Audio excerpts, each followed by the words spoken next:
Assalamualaikum warahmatullahi wabarakatuh.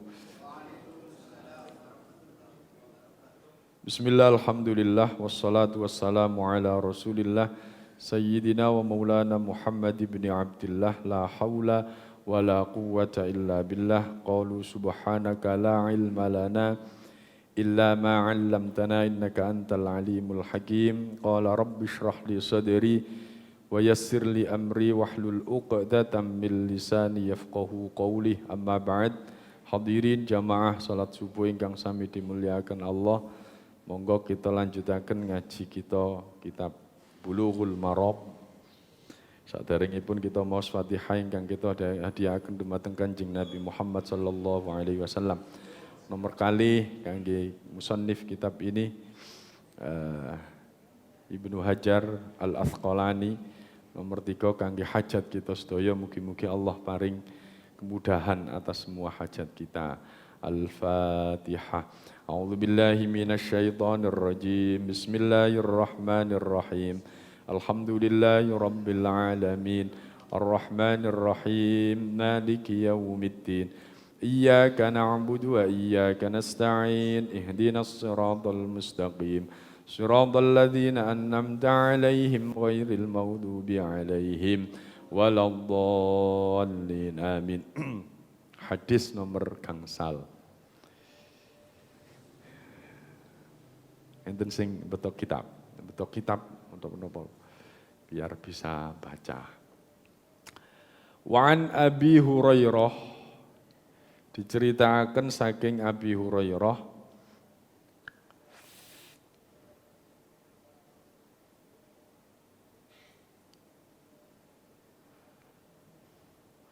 Wa an Abi Hurairah lan diceritakan saking Abi Hurairah radhiyallahu anhu qol, beliau berkata, qala ngendika sapa Rasulullah sallallahu alaihi wasallam, Kanjeng Nabi matur ngendika, la yaghtasilu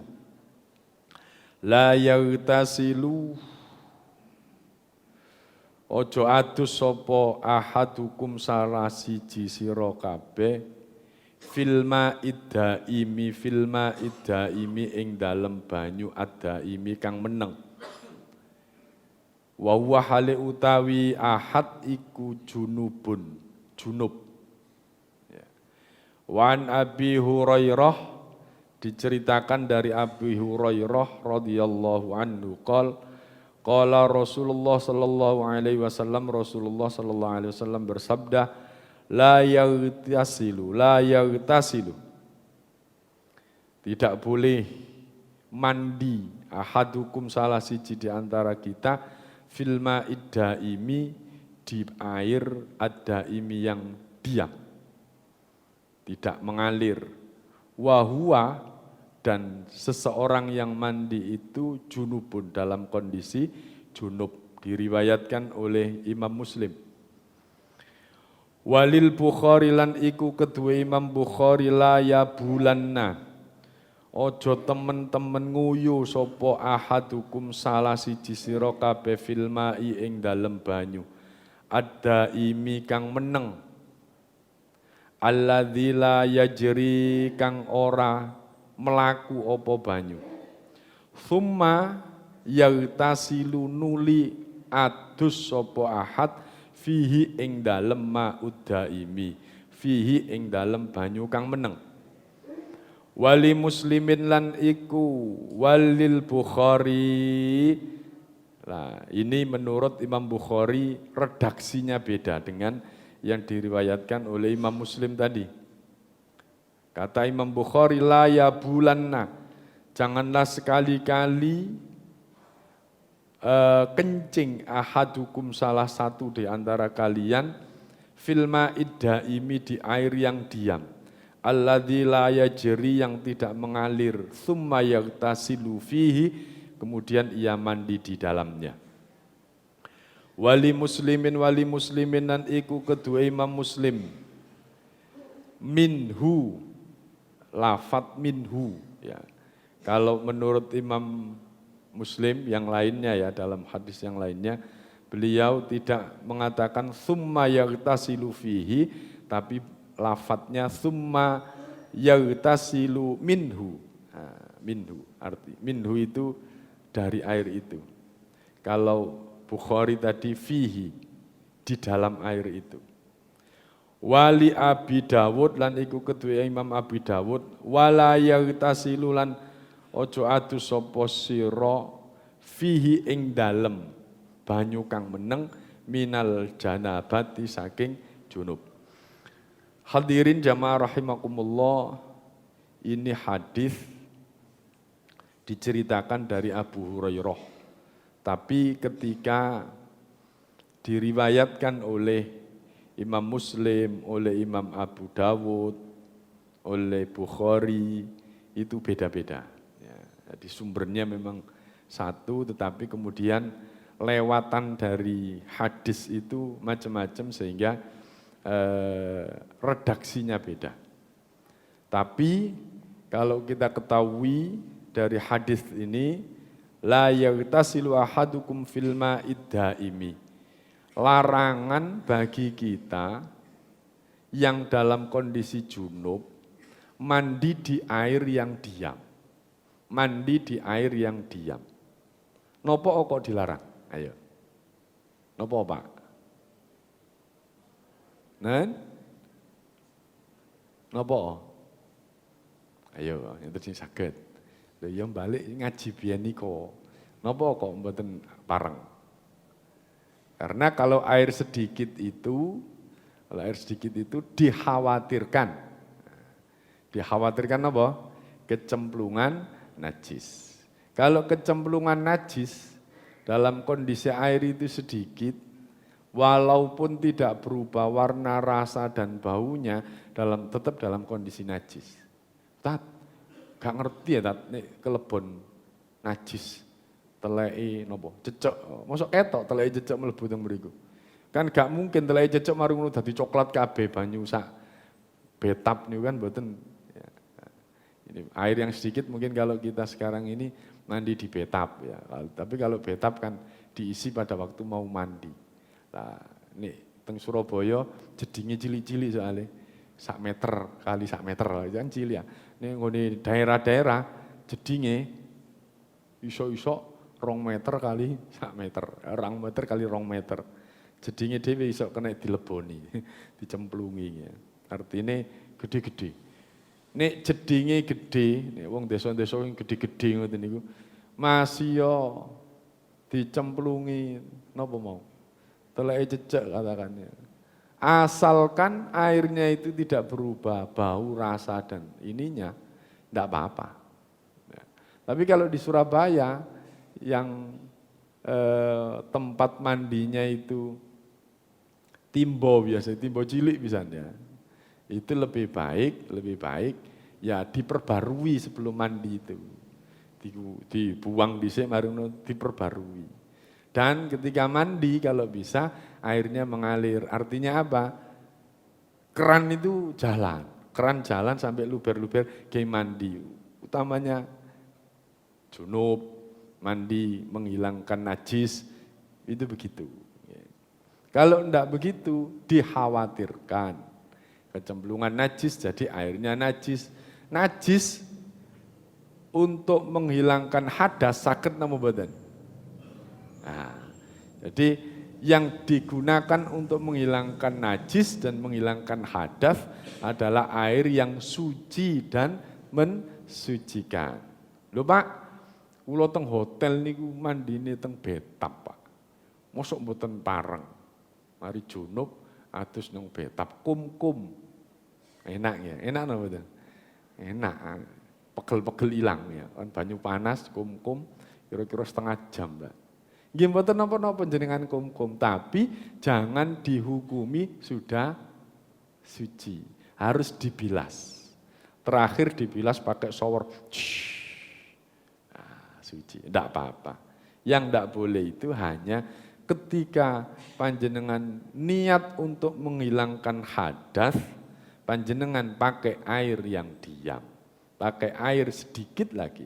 Nah, dimungkinkan lagi kalau sedikit dan tidak mengalir itu, ketika panjenengan mandi itu ada banyak percikan-percikan yang ada di situ, maka percikan air yang bekas dari menghilangkan hadas itu bukan lagi jadi air suci mensucikan, karena terkontaminasi, tercampur dengan air mustakmal, posisi air masih air kecil, maka jadi air mustakmal, tidak bisa menyucikan. Suci Pak, ya suci, tapi tidak bisa mensucikan. Itu yang pelajaran kita beberapa waktu yang lalu. Tentang air yang suci mensucikan, air mustakmal. Air mustakmal itu apa? Air mustakmal itu. Air mustakmal itu suci apa mboten? Suci. Tapi tidak bisa mensucikan. Ada air yang suci yang tidak mensucikan, satu mustakmal. Yang kedua, air buah-buahan, air perasan, air kelapa, itu suci. Kena baju, kutahan, wong mari dodolan napa? Dodolan napa? Niku pas macai napa? Degan kutah. Kutah. Kok gak salat yuk? Iki mong bajuku kutahan banyu napa? Baju degan. Panjenengan pun saged ngilingaken, Bu, air degan niku suci. Loh, suci ta? Suci. Loh, berarti saged damel wudu. Saged napa mboten? Lho. Nah, mboten saged napa? Suci tapi tidak bisa mensucikan. Nah, dibedakno. Enten suci bisa mensucikan, suci tidak bisa mensucikan. Suci yang mensucikan enten 7 niku. Sing mit in Gusti Allah asli iku suci mensucikan. Yes. Selain yang itu, lupa air degan itu kan yo mit in Gusti Allah Pak. Tapi diproses oleh buah-buahan, jadi tidak masuk buah-buahan. Air kopi nih bang ya, air kopi, gawe kopi, wedang kopi, terus mari ngono kesandung, sinetron ya, disandung, terus mari ngono kutahan bajune, kok gak sholat. Iki kutahan napa? Kopi. Kan mboten suci. Lho, kok mboten suci? Lho wong niku rusuh. Rusuh ireng ngoten. Lah, rusuh belum tentu najis, tetap suci. Lho berarti kopi niku suci? Suci. Berarti saged damel wudu. Mboten, sebab suci tapi tidak mensucikan. Nah, ngoten nggih. Itu larangan Nabi kita mandi di air yang diam. Ya. Apalagi kalau kita airnya sedikit. Ya, airnya sedikit. Tapi menurut Imam Bukhari, la yabulanna ahadukum fil ma'id daimi alladzi la yajri thumma yaghtasilu fihi. Ini yang lebih ekstrim lagi. Bahasanya Imam Bukhari, janganlah kalian kencing di air yang tidak mengalir. Ya.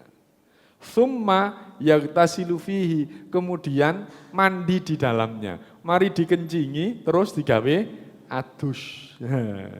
Iki yang pasti tidak boleh, pasti tidak boleh. Ya. Mengencingi air yang banyak, mengencingi air yang tidak mengalir, kemudian dibuat mandi, dijeburi. Ini tidak boleh. Loh Pak, airnya juga banyak Pak. Kan berarti tidak merubah warna, tidak merubah bau, tidak merubah rasa Pak. Dan tidak tahu kalau itu dikencingi, tidak masalah. Tapi yang mengencingi itu jadi hukumnya beda lagi. Apa? Yang mengencingi itu ya makruh. Kenapa? Membahayakan orang. Makruhnya itu karena membahayakan orang. Ya. Kalau digunakan untuk bersuci Pak, nggak apa-apa, karena memang tidak merubah. Air yang kalau sudah di atas 2 kolah, kalau kena najis dan tidak merubah 3 sifatnya itu, tetap kondisi suci dan bisa mensucikan.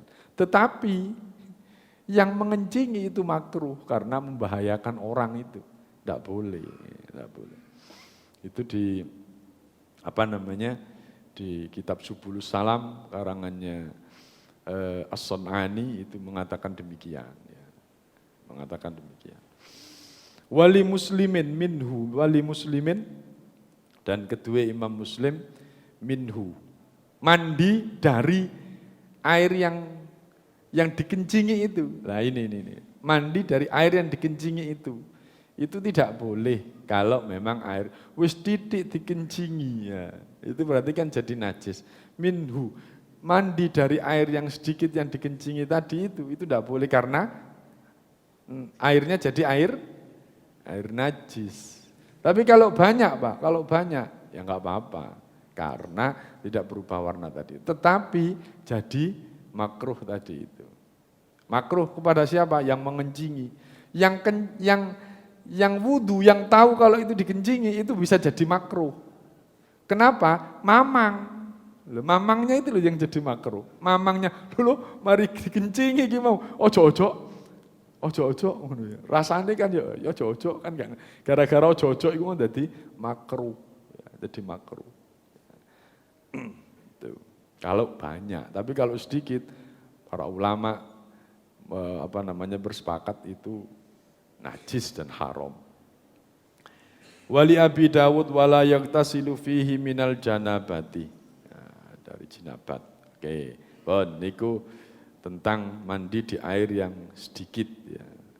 Di air yang sedikit. Kemudian hadirin hadis berikutnya bab tentang apa nih? Laki-laki mandi dengan air bekas mandi wanita dan sebaliknya. Hadis ke-6. Wa an rajulin lan saking wong lanang sahiba kang ngancani sapa wong lanang annabiyya ing nabi. Kala ngendika sapa Nabi sallallahu alaihi wasallam. Naha ngelarang sapa Rasulullah sallallahu alaihi wasallam, Nabi melarang antautasila yen to adus sapa almar'atu wong wadon bifadlir rajuli kelawan sisae wong lanang au ar-rajulu au ayyautasila au antautasila ar-rajulu. Jadi ini dibuang ininya ya fiilnya dibuang. Au antautasila ar-rajulu bifadlir mar'ati.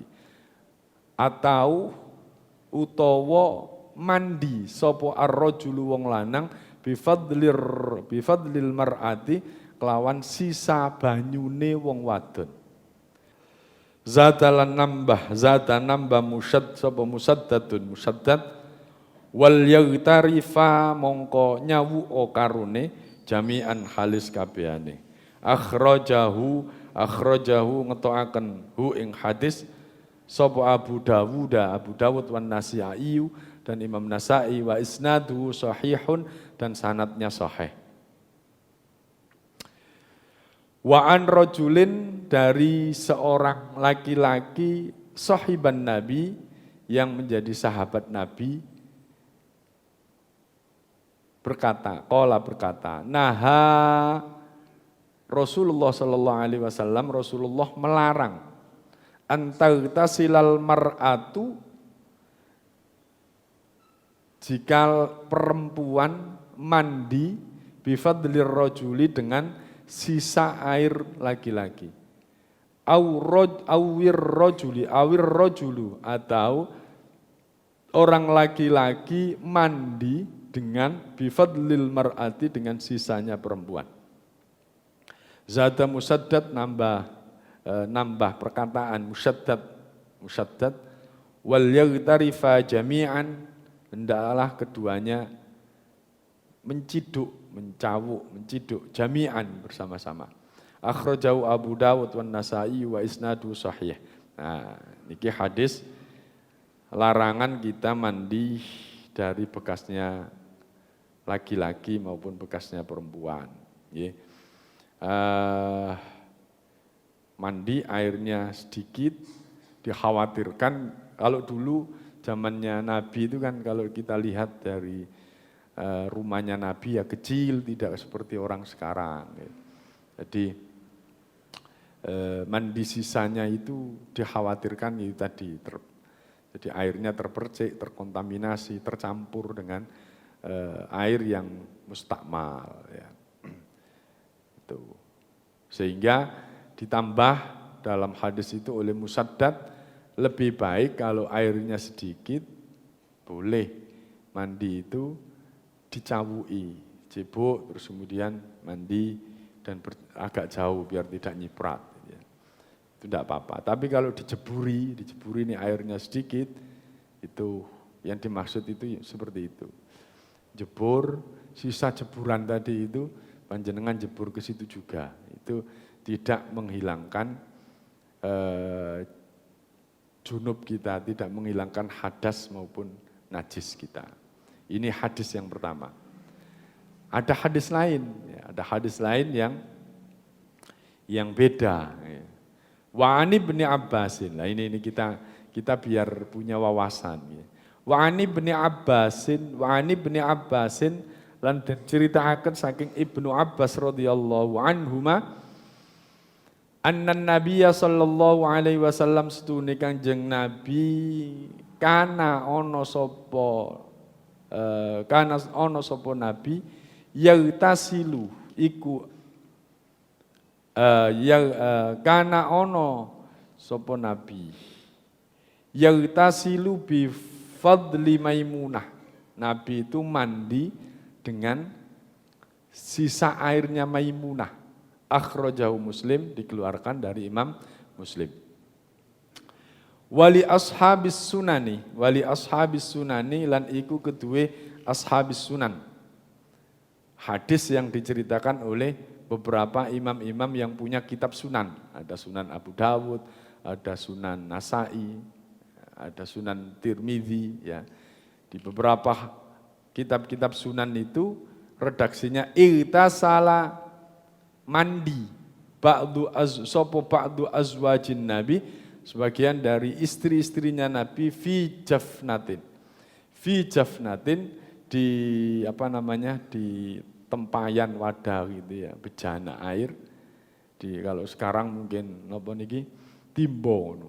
Faja'a maka datang Nabi liyagtasila untuk mandi minha dari jafna tadi, dari tempayan tadi itu. Ini ingsun itu ba'du azwajin Nabi. Kemudian salah satu dari istri Nabi itu mengatakan, Nabi, saya tadi mandi dari jafnah, dari tempat tadi itu, mandi untuk junub. Faqala maka Nabi berkata, innal ma'a sesungguhnya air itu la yajnibu, tidak junub. Nah, hadirin jamaah rahimakumullah, ini hadis yang lain dan insya Allah dari hadis-hadis yang dikeluarkan di kitab Bukhari Muslim, di kitab Bulughul Maram itu sahih, minimal sahih. Sahih. Kenapa? Karena yang mengarang itu adalah Imam sinten? Ibnu Hajar Al-Asqalani. Ibnu Hajar Al-Asqalani itu, beliau itu punya kitab namanya Fathul Bari. Fathul Bari itu adalah sarah dari kitab Sahih Bukhari. Sahih Bukhari itu banyak ulama yang mengatakan keotentikan dari hadis-hadis yang dikeluarkan oleh Imam Bukhari itu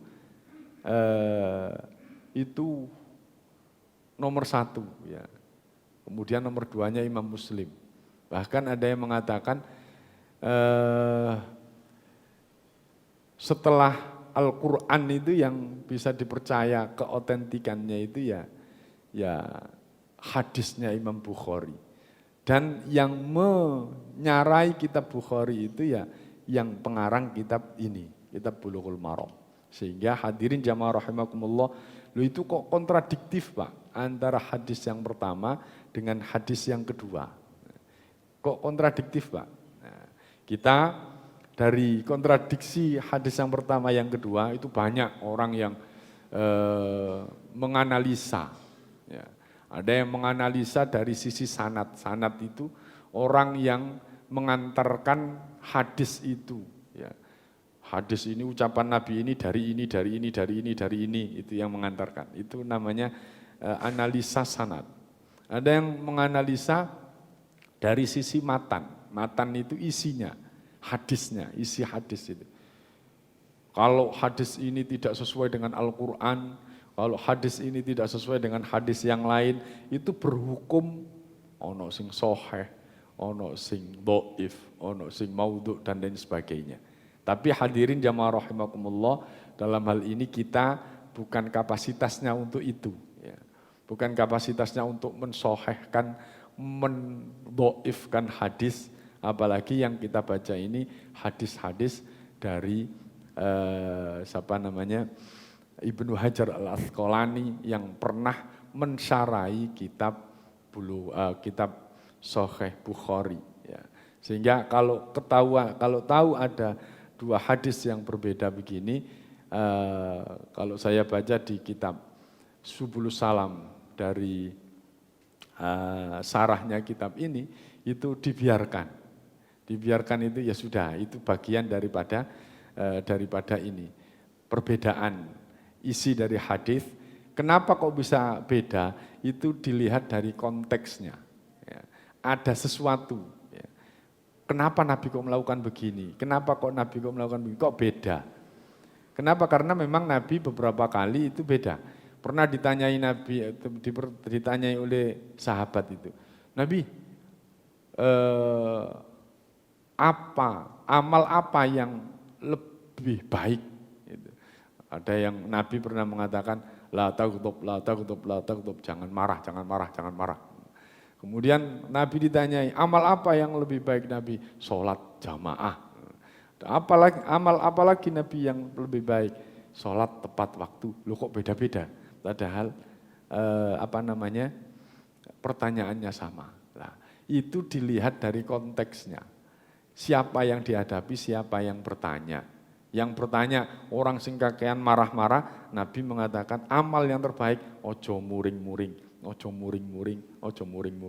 Sesuai dengan konteksnya. Nah, dalam hal ini, dua hadis ini yang berbeda, mungkin kalau saya pribadi yang pernah ngaji dan saya baca dari kitab Subulus Salam, itu sudahlah. Kalau memang ada seperti ini, berarti dua-duanya boleh kita pakai, tetapi kita harus tahu alasan-alasannya. Ya, alasan-alasannya, satu, kalau memang kita dalam kondisi mandi yang airnya sedikit, yang kita tahu sedikit itu dikhawatirkan terpercik, maka jangan menggunakan air bekas dari mandi orang lain. Lebih baik perbarui air itu. Terus kemudian kalau memang kok iku mandi bareng karo bojone dadi siji. Wis gak apa-apa, Nabi pernah seperti itu.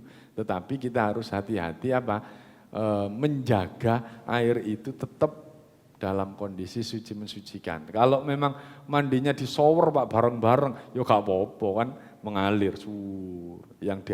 Yang di hadis ini adalah mandi di bak atau di timbo yang sedikit itu hati-hati. Nabi pernah melarang tapi Nabi pernah melakukan itu. Tetapi mungkin kalau kita pakai pikiran yang positive thinking, berpikir positif, ya kita tetap harus berhati-hati. Asalkan air itu kita yakin akan kesuciannya dan bisa mensucikan, lakukan. Kalau enggak itu jadi mamang. Kalau mamang itu berakibat hukumnya jadi makruh. Kalau memang kita tidak berani mengharamkan itu. Ya. Jadi lebih selamatnya demikian. Dan jangan sampai kita menghukumi sebuah hadis ini dhaif dan lain sebagainya. Bukan kapasitas kita. Kita saat ini dalam kondisi mengaji, belajar. Sehingga dari kajian-kajian kita, saya mengaji kitab Bulughul Maram ini, biar kita tidak mudah menyalahkan orang. tidak menyenangkan orang, tapi tahu, oh ono kok hadise kok, ono kok hadise. Sehingga kita jembar hati ini, jembar napa niki pikirane gak gampang nyalano wong. Nah, ngoten mawon. Hadirin jamaah rahimakumullah, itu dua tema yang kita angkat. Yang pertama tentang mandi di tempat yang kecil, di tempat yang tidak mengalir. Yang kedua mandi bekas dari perempuan atau perempuan dari bekas laki-laki, itu dilarang. Mungkin enten pertanyaan? Hadis ke-6. Mboten enten? Wala ghafihil kalbu. Non? Sumur, napa sumur? Nggih. Nggih. Nggih. Sumur itu kan diem. Kemarin itu Pak, kemarin kita telah ngaji, yaitu air sumur itu tidak bisa dinajisi oleh apapun. Kenapa? Karena sumber kan besar, itu kan sama halnya dengan apa? Sumur itu sama halnya dengan sungai di bawah air, kan? Itu kan mengalir terus itu ya. Sehingga ada hadis Nabi itu air sumur tidak bisa dinajisi itu. Itu tetapi ada konteks lain yaitu dengan air sedikit dan banyak. Tapi untuk sumur itu memang demikian. Tetapi kalau sumur itu sampai berubah, ini yang diceritakan itu adalah sumur bidoah. Sumur bidoah itu sumur tempat pembuangan kotoran perempuan, ya ya kalau sekarang itu pembalut dibuang di situ, bekas haid dibuang di situ. Itu di hadis itu tadi itu yang menjadi dasar dari kitab Bidayatul Mujtahid itu. Walaupun demikian masih tetap suci. Artinya apa? Sumur itu masih dikatakan suci ya. Tetapi Pak Bu, untuk hati-hatinya. Ya, sumur-sumur yang memang betul-betul ini yang masih original. Tapi kalau sekarang itu cobi panjenengan sama dengan sungai. Sungai itu kan, air sungai itu kan suci mensucikan ya. Tapi kalau sungai nok Surabaya ya apa? Sungai nok Surabaya iku banyu napa niku? Iku banyu dari sumber mriko napa teko pundi? Teko pabrik niku, buangan pabrik sampai wireng bau dan lain sebagainya. Lho terus iku dihukumi suci ngoten. Lho kan wae, Pak. Ya wae tapi kan berubah dan itu sumbernya bukan dari yang dimaksud dengan air sungai yang suci itu adalah yang dari sumber itu, yang tidak tercampur, tidak terkontaminasi dengan yang lainnya. Nah, sama mungkin sumur yang sumbernya itu adalah di sekitar itu adalah pabrik, terus kemudian akhirnya airnya itu berubah, dan air berubah itu memang perubahan karena sumber tadi itu, bisa jadi air itu tidak lagi suci mensucikan. Tapi kalau memang masih sebatas bisa ditolerir, ini tidak terkontaminasi dengan sesuatu yang lain ya masa mungkin Pak sumur tidak terkontaminasi, kan umum itu Pak, kan jaliran airnya kan umum. Tapi kalau memang perubahannya itu ada bahayanya dan ada sumber-sumbernya yang memang itu jelas panjenengan ngerti, oh bau niki bau teko pabrik, iki rasane wis berubah koyok pabrik, oh iki wis teko. Nah itu kan perubahannya itu pasti ya, dan bisa diamati, dilihat, dicium, maka itu bisa mengkhawatirkan. Daripada kita mamang, lebih baik ngikuti hadis Nabi yang tadi itu Pak, gak apa-apa Pak. Ya akhirnya kalau kita ada mamang jadi makruh, jadi bahaya. Lebih baik kita cari yang lebih selamat ya. Kalau sumur-sumur seperti itu, kalau panjenengan mamang, lebih baik cari yang lain. Sumber-sumber yang betul-betul halalnya, sucinya. Terus bunti. Nggih. Kaporit. Nggih. Kaporit itu kan berubah, tapi itu kan mengembalikan air menjadi asli keaslian sucinya. Keaslian sucinya. Saya pernah tanya pada napa niki guru kula. Ya, karena mengembalikan kesuciannya. Terus yang kedua, kita tidak berani, Pak, menajis apa itu tidak suci dan tidak mensucikannya air PDAM karena napa wau? Nah, ini tadi. Sekian orang panjenengan batalkan wudhunya karena semua masjid pakai PDAM. Itu kalau Gus Bahak begitu, ya. Tapi kalau napa guru kula nanti tanggal itu mengembalikan air kepada jati dirinya air yang suci mensucikan. Jadi tetap suci ya. Terus yang kedua, panjenengan niki haji. Tenggone Mekah niku enten sumber kados teng Indonesia mboten. Kira-kira banyu sing didamel teng Mekah niku banyu napa?